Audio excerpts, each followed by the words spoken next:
अभंग आहे तुकोबारायांचा. कोण तुकोबाराय? ज्यांची 65 लाखाची जहागीर लोकांना दान करावी ते तुकोबाराय. आणि तुकोबाराय रस्त्यानं चालत होते, छानली माणसं उभी होती, त्या माणसाने तुकोबारायांकडे बघावं आणि तुकोबारायांना बघून म्हणावं, ए तुक्या, अरे कुणाक चाललाय? तुकोबाराय म्हणतात, अरे 65 लाखाच्या बोजाखाली दाबावलेले लोक जे मला तुकाराम शेठ म्हणत होते तेच लोक मला तुक्या म्हणायला लागले. देवार काय प्रसंग आणून ठेवलाय. पण दादा तुम्हाला सांगतो बरं का, लोकांची मानसिकता काय असते. जोपर्यंत तुमच्याकडे पैसा अडकाय ना तोपर्यंत दूरचा नातेवाईकही म्हणतो तो माझा लय जवळचा आहे. तुमच्याकडे पैसा नसल्यावर जवळचा नातेवाईकही म्हणतो त्याला मी ओळखतही नाही. ही लोकांची टेंडन्सी आहे. काय मत आहे तुमचं अमोल दादा? बरोबर आहे ना? हीच लोकांची मानसिकता आहे दादा.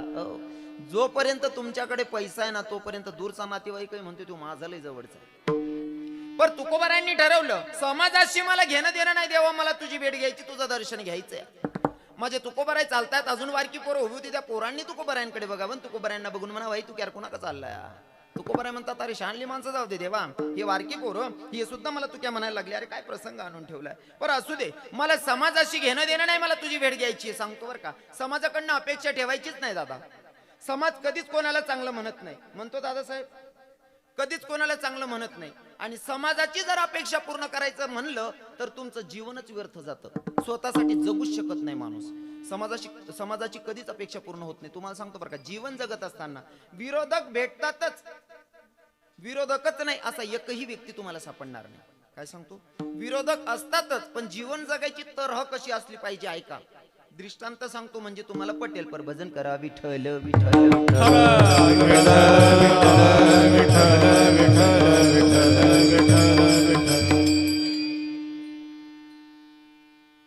इथून 20-25 वर्षा अगोदर प्रत्येकाकडे 2 व्हीलर 4 व्हीलर गाड्या नव्हत्या.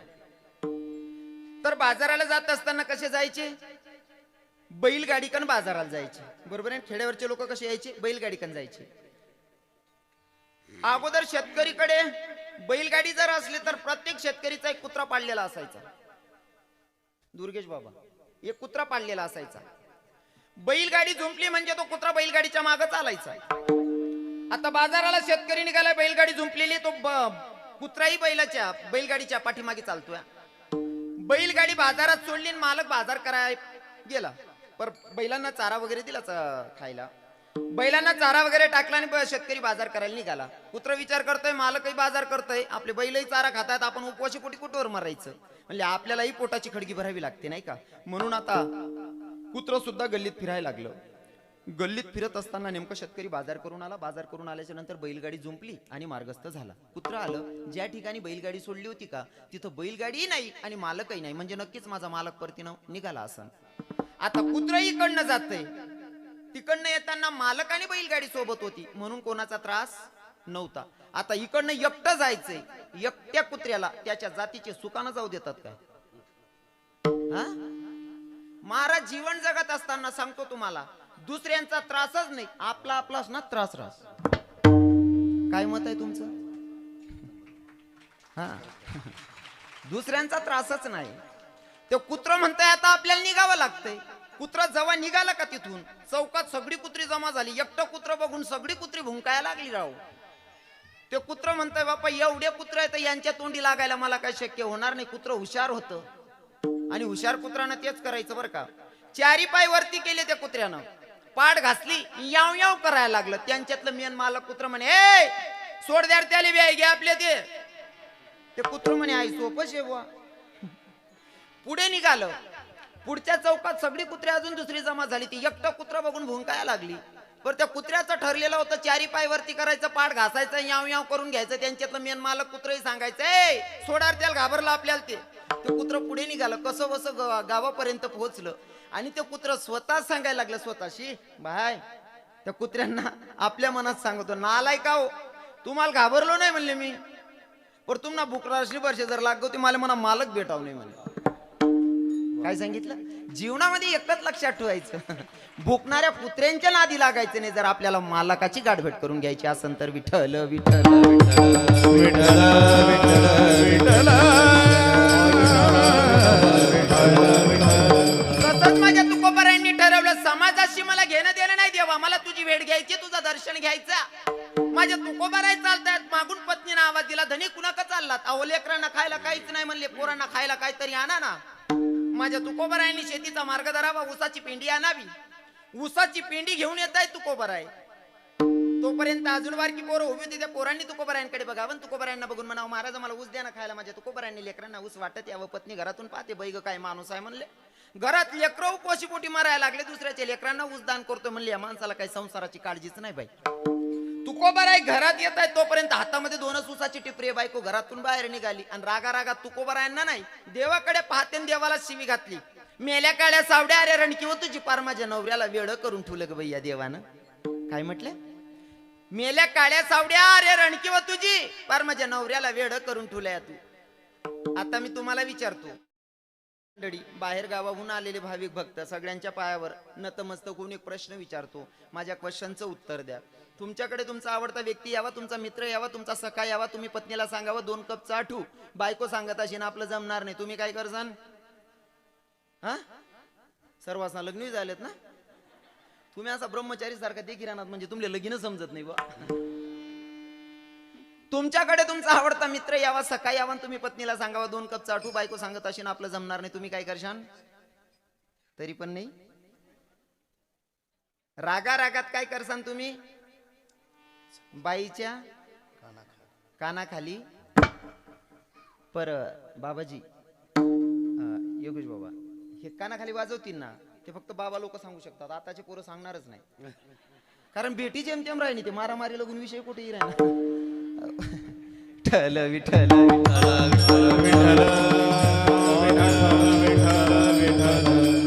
रागा रागात माणूस बाईच्या कानाखाली वाजवायला आई गाय करणार नाही. पण माझ्या तुकोबरायाने तसं नाही केलं महाराज. पत्नीवर राग न करता पांडुरंगाकडे बघावं, देवाला सांगावं, देवा ती बोलते पण मनानं लय प्रेमळ हो, तिच्या बोलण्याकडे नका जाऊ.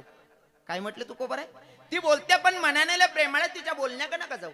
महाराज तुम्हाला सांगतो, घरामध्ये 2 भूमिका समजदार असल्या पाहिजे. पहिली तर पत्नी आणि दुसरी म्हणजे माय. बरोबर आहे ना माया बहिणी? हो, मी जे सांगतोय ते. घरात जर 2 भूमिका समजदार असल्या, किती सुकलेला बगीचा असला तरी फुलू शकतो. बायकोचा नवऱ्यावर किती विश्वास असला पाहिजे, किती श्रद्धा असली पाहिजे. एखादा भक्ताचा देवावर जितका विश्वास ना, तितका बाईचा नवऱ्यावर विश्वास असला पाहिजे. भक्ताचा देवावर किती विश्वास असतो? एक गोड भजन आहे, तू जो भी देना चाहे दे दे मेरे सरकार, तू जो भी देना चाहे दे दे मेरे सरकार. ओ तेरे फूलों से भी प्यार, तेरे कांटों से भी प्यार, तेरे फूलों से भी प्यार, तेरे कांटों से भी प्यार, तेरे फूलों से भी प्यार, तेरे कांटों से भी प्यार, तेरे फूलों से भी प्यार, तेरे कांटों से भी प्यार. तेरी मर्जी में भी दाता कोई छोटा बड़ा राज दुनिया, चाहे हमसे रूठे पर तू ना होना नाराज. इतका विश्वास देवावर आहे ना भक्ताचा, तितका बाईचा नवऱ्यावर असला पाहिजे. तुम्हाला सांगतो बरं का, बाई किती समजदार असली पाहिजे. नवरा जर आला ना, आल्या आल्या नवरा नाराज आहे, पाहिल्याच्या नंतर बाईनं पाण्याचा ग्लास किंवा चहाचा हो पेला द्यायचा. नवऱ्याला सांगावं काळजी करू नका, काय टेन्शन मध्ये आहात का? कशाला टेन्शन करतात? काय काळजी करतात? मी आहे ना तुमच्या सोबत, टेन्शन घेऊ नका. कर्ज झालंय ना, दोघं मिळून फेडू, काळजी करू नका. फिटणं ते फेडूत, नाही फिटणं नाही मन दिसू. म्हणजे नवऱ्यालाही बरं वाटतं, कोणीतरी आहे बा आपल्याला सपोर्ट. बरोबर आहे ना? माय सुद्धा तेवढी समजदार असली पाहिजे. माय कशी असली पाहिजे? पोरगा आल्याच्या नंतर म्हणायचं, बेटा काही नाराज आहे का, काही टेन्शन मध्ये का? मी आहे ना तुझी माय जिवंत, मी जिवंत आहे तोपर्यंत काळजी करू नको. कसं वाटतं पोराला? बरं वाटतं की नाही? पण एखादी माय पोरगा आल्या सुरूवर देख रे हिला आवर बरं, तू घेतो ना कटकाला देईल, त्याला असं वाटत घरी अपेक्षा स्टँडवर बसून बिड्या फुकील चहा पियलच बरं होतं. बरोबर आहे ना? म्हणून या 2 भूमिका समजदार असल्या पाहिजे, माय आणि पत्नी. या 2 भूमिका समजदार असल्या, किती सुकलेला बगीचा असला तरी फुलू शकतो. पण महाराज तुकोबरायांच्या घरामध्ये दुखावलेलं अंतकरण. घराच्या बाहेर निघाले, 4 मावश्या बसलेल्या होत्या, आजी माया. तुकोबरायांना असं वाटलं या माझ्या मायसारख्या आहेत, या तरी मला प्रेमानं 2 शब्द बोलतील. या अपेक्षेने, या आशेनं माझ्या तुकोबराय पाहतायत त्या बायांकडे. पण त्या बायांच्या मुखातून एकच वाक्य निघालं, बाई ग मेल्यानं पूर्ण संसाराची राख रांगोळीच केली म्हणले बाई. दुखावलेलं अंतकरण पुन्हा ठेच लागली. तुकोबराय म्हणतात, समाजाकडनं अपेक्षा तरी काय ठेवायची? समाजाकडनं अपेक्षा तरी काय ठेवायची? बस देवा मला तुझी भेट घ्यायची, तुझं दर्शन घ्यायचं, माझ्या तुकोबरायांनी मार्गस्थ व्हावं. चालत असताना प्रत्येक भेटणाऱ्या साधू संताला नतमस्तक व्हावं. एकच सांगावं, साधू बाबा महाराजा माझ्या अगोदर जर का माझा पांडुरंग परमात्मा तुम्हाला भेटला तर माझा जहेरी सांगा, माझा रामराम सांगा. प्रत्येक साधू संताला नतमस्तक व्हावं. एकच संदेश काय, हे तुम्ही सनकादिक संत, तुम्ही सनकादिक संत, संकादिक संत, तुम्ही संकादिक संत. म्हणविता कृपावंत, म्हणविता कृपावंत, एवढा करा उपकार, एवढा करा उपकार. मनवेता प्रभावंत, मनवेता प्रभावंत, एवढा करा उपकार, एवढा करा उपकार. सनकादिक संत, म्हणविता कृपावंत, एवढा करा उपकार, सांगा देवा नमस्कार. तुम्ही संकादिक संत, मनवेता प्रभावंत, एवढा करा सांगा देवा नमस्कार. नमस्कार. प्रत्येक भेटणाऱ्या साधू संताला नतमस्तक व्हावं आणि एकच सांगावं, साधू बाबा माझ्या अगोदर जर का माझा पांडुरंग परमात्मा तुम्हाला भेटला तर माझा जयहरी सांगा, माझा रामराम सांगा, माझा नमस्कार सांगा. चालतायत माझे तुकोबर आहेत, चालतायत पंढरपुरात प्रवेश केला. पंढरपुरात प्रवेश केला, पांडुरंग परमात्म्याचं दर्शन घेतलं. डोळ्यात ना गडागडा अश्रू वाहत आहेत. 4 पाऊल पुढे सरकले, फिरून माग पाहायला लागले. अजून 4 पाऊल पुढे सरले, फिरून माग पाहत होते. 4 पाऊल पुढे सरकायचे, फिरून माग पाहत होते. न राहता देवाना केलेला क्वेश्चन, तुकोबर आहे तुम्ही 4 पाऊल पुढे सरकताय, फिरून माग पाहताय, 4 पाऊल पुढे सरकताय, फिरून माग पाहताय, नेमकं चाललंय काय? तर माझ्या तुकोबरायांनी सांगावं, देवा काय चाललंय सांगू का रे? एखादी मुलगी माहेर होऊन सासरी जाते ना, त्या सासरी जाणाऱ्या पोरीला जसं माहेर सोडू वाटत नाही ना देवा, अगदी रे, अगदी माझी गत तशीच आहे. ती पोरगीला माहेर सोडू वाटत नाही तसं मला तुला सोडूच वाटत नाही. भूतलावर एवढे जीव आहेत, एवढे नाते आहेत, पर तुकोबर आहे कन्याच निवडतात. असं कन्या विशेष काय रत्न आहे? कन्या काय विशेष रत्न आहे? मोजून 2-5 मिनिटात सांगेल, पर भजन करा. विठ्ठल विठ्ठल विठ्ठल विठ्ठल विठ्ठल विठ्ठल विठ्ठल विठ्ठल. काही किरकोळ कारणावरनं नवरा बायकोची भांडण झाली. भांडण झाल्याच्या नंतर बाई विचार करते, बाई गा आता जर का मी माझ्या नवऱ्याला जेवायला सांगितलं, माझ्या 33 पिढीचा उद्धार होईल. त्याच्यापेक्षा ना असं करते, पोराला सांगते, बेटा जा रे त्या बापाला जेवायला सांग. पोरगा जातो बापाला सांगतो, बाबा पप्पा जेवण करा ना. तो बाप म्हणतोय मला नाही काय जेवायचं. मुलगा लगेच माघारी फिरतो, मनातल्या मनात म्हणतो, काशीत काय आपला बाप ना काय जाय रे ना. बरोबर आहे की नाही? बरोबर आहे ना. आता तेच काम पोरीला सांगा, दीदी तुझ्या बापानं सकाळपासून जेवण नाही काय केलं, जाण त्या बापाला जेवायला सांग ना. मुलगी जाते, काय करते माहिती का? किती गोड बोलते, किती गोड. माझे माऊली ज्ञानोबा सांगतात, 7 जणी मवाड मी तुले परी रसाड, शब्द जैसे कल्लोड अमृताचे. इतकं गोड बोलते, इतकं गोड बोलते. बापाच्या डोक्यावर हात फिरवते, पप्पा तुमची तब्येत बरी नाही का? तुमचं डोकं दुखतंय का? बरं नाही का तुम्हाला? बाम लावून देऊ का पप्पा? गोडी आणू का? पप्पा जेवण करा ना. तो बाप म्हणतो मला नाही काय जेवायचं. हो पप्पा 2 घास खा ना. तो बाप म्हणतो जाना बेटा तू कर ना जेवण. मुलगी म्हणते पप्पा जोपर्यंत तुम्ही जेवत नाही ना तोवर मीही जेवणार नाही. एवढ्या हक्काने फक्त मुलगी सांगते दादा, मुलगा नाही सांगत. अजून सांगेल, मुलगी बापावर विशेष प्रेम करते. राधेश्याम अजून सांगतो बरं का, म्हणजे मी सुद्धा कोणाचा तरी मुलगा आहे, मी सुद्धा कोणाचा तरी मुलगा आहे, पण इथं सत्यताच मांडावी लागते नाही का? हो, कारण खरं असलं त्याची स्तुती केली पाहिजे, खोट्याची स्तुती करून आपल्याला पाप लागतं. जेव्हा कृष्ण भगवंत कुरुक्षेत्रावर युद्ध चालू होतं, चालू युद्धामध्ये कर्णानं असा बाण सोडला ना, अर्जुनाच्या रथाचं चाकच हाणून पाडलेलं. जेव्हा अर्जुनाच्या रथाचा चाक हाणून पाडल्याच्या नंतर कृष्ण भगवंताच्या मुखातनं एकच वाक्य निघाला, वा मर्दा काय योद्धा आहे म्हणले. अर्जुनानं बघितलं, म्हणले देवा अरे तू माझ्या रथाचा सारथी दुश्मनाची स्तुती करतोय, तुला कळतंय का? तेव्हा कृष्ण भगवंतानं सांगितलं दुश्मन आहे, दुश्मन आहे. पर विचार कर अर्जुन, अर्जुना तुझ्या रथावर जगाचा मालक बसला असताना तुझ्या रथाचं चाक हाणून पाडतोय, तो साधारण योद्धा आहे का? दुश्मन आहे पर कर्तबदारी खरी आहे म्हणून त्याची स्तुती करायची. बरोबर आहे की नाही? खोट्याची स्तुती करायची नाही. तर बऱ्याच लोकांना स्तुतीच करता येत नाही. एक माझ्याकडे आला, मला म्हणतो बाबा 10 वर्ष झाली लग्नाला, बायकोलाही कटकट करते. म्हणलं सोपं आहे ना राजा? म्हणे काय? अरे जी बिचारी माऊली मायबाप सोडून तुझ्याकडे आली या, प्रेमानं 2 शब्दात वर्णन करायचं बाईचं. म्हणे कसं? म्हटलं बाईनं चहा दिल्याच्या नंतर म्हणायचं वा चहा काय भारी बनलाय वाचा. कारण काय माहिती, काही लोकांना घाण सवय असते दादासाहेब. काही लोक काय करतात, माय माऊली सकाळी 7 पासून 6 पासून लागतात काही काही माऊल्या स्वयंपाकाला, 8-9 वाजेपर्यंत, म्हणजे 2-2, 3-3 तास स्वयंपाक करतात बिचाऱ्या माऊल्या, एवढ्यासाठी की माझ्या नवऱ्याला माझ्या लेकरांना आवडलं पाहिजे स्वयंपाक. बरोबर आहे ना बहिणी हो? आणि त्या 3 तास थकतात, आपण सहज खावायला बसलो का लगेच सांगतात आज तर पाहिजे मग मीठ जास्त होई गे, कितला मार खावा नशे. बर त्याच ना मन ना मोठेपण आहे तो. सहज सांगून मोकळे होतात आज तर भाजी तिखट होई गे.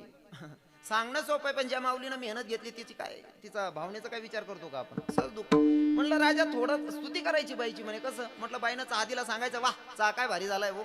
जेवण दिलं सांगायचं वा आज भाजी भारी म्हणलेली हो. बाईलाही समाधान वाटतं. त्या भाऊनं ऐकलं माझं, घरी गेला, बाईला म्हणतोय मला जेवायला वाढ म्हणले, बाईनं दिलं ना ताट, पहिलाच गाज उचला. भाऊ म्हणे बापरे भाजी काय भारी बनेले म्हणे. बाईने भरेल तांब्या डोकावर उडी फेरला. 10 वरीच जाईन खावाड राहिलो म्हणे, मनात ना स्वाद समजला नाही. आज बाजून ताईन घरनी मागेल भाजी भारी भरी भरी काय राहणार नाही. पहिले विचारले हो भाजी कोण घरनी शेव असं. स्तुती करा पण मग जरा विचारपूर्वक करा नाही का? विठ्ठल विठ्ठल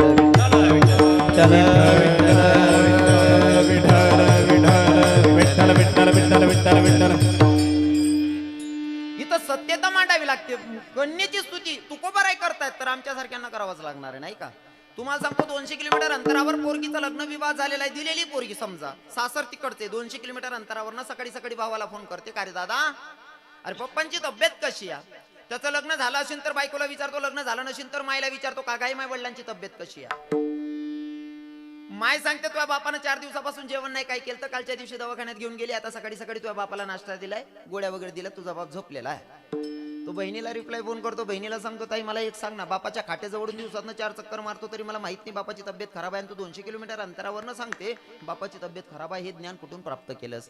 तेव्हा त्या ताईनं सांगितलं दादा याच्यासाठी मोठा गुरु करायची गरज नाही रे, याला अंतकरण असावं लागतं. म्हणजे कसं ग ताई?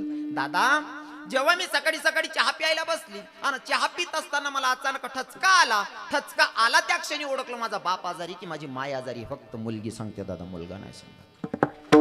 विठ्ठल विठ्ठल विठ्ठल विठ्ठल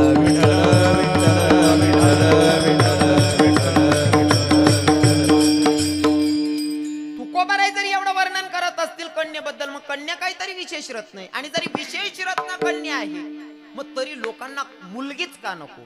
कारण मगाशी बऱ्याच लोकांनी गर्भपात केला नाही का? गर्भ चेक करायची, मुलीचा गर्भ असला की लगेच पोटातल्या पोटातच मारल्या बऱ्याच पुरी नाही का? काहून मारल्या गेल्या पुरी? फक्त हुंडामुळे नाही का?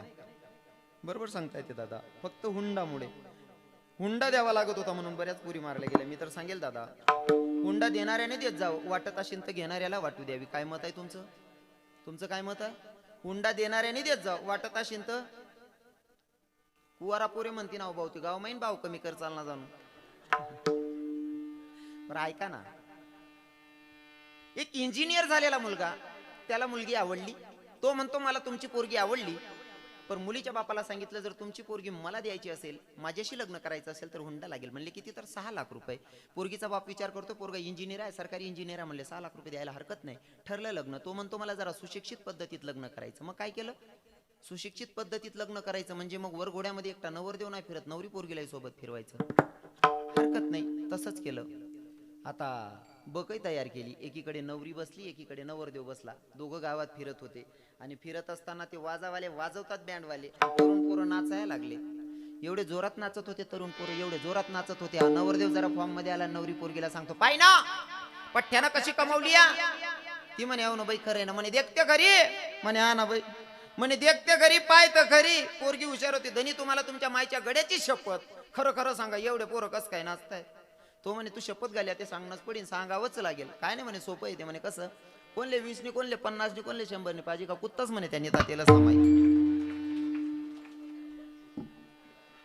म्हणता आमना मैंदडाना पुरे नाही बघितला बेकार आपल्याकडे नाही ते जानगर ना कोका त्यांगर ना वका ठल विठल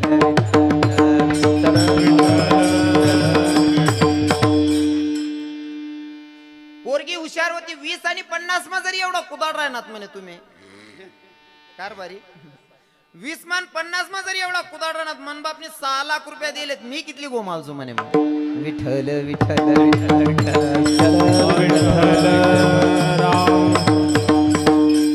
सांगायचं तात्पर्य एवढं देणाऱ्याने देत जाऊ वाटत असेल तर घेणाऱ्याला वाटू द्यावी आणि सांगतो या हुंड्यामुळेच पुरी मारल्या गेल्या बरं का आता तुमच्या गावाचं 11वं वर्ष आहे म्हणजे तुम्ही येणारं 12वं वर्ष असेल ना हो म्हणजे तप पूर्ण होतंय तुमचं पुढच्या वर्षी बरं 12 म्हणजे 11 वर्ष म्हणजे तुम्ही आतापर्यंत 10 काल्याची कीर्तन ऐकली आणि अजून बाहेर कुठं किंवा तुमच्या इथं कथा ऐकली असन तर कंसाला कोणी बरं म्हटलंय का कंसाला कोणी चांगलं म्हणतं का काय पाप होतं त्याचं काय केलं तर त्यानं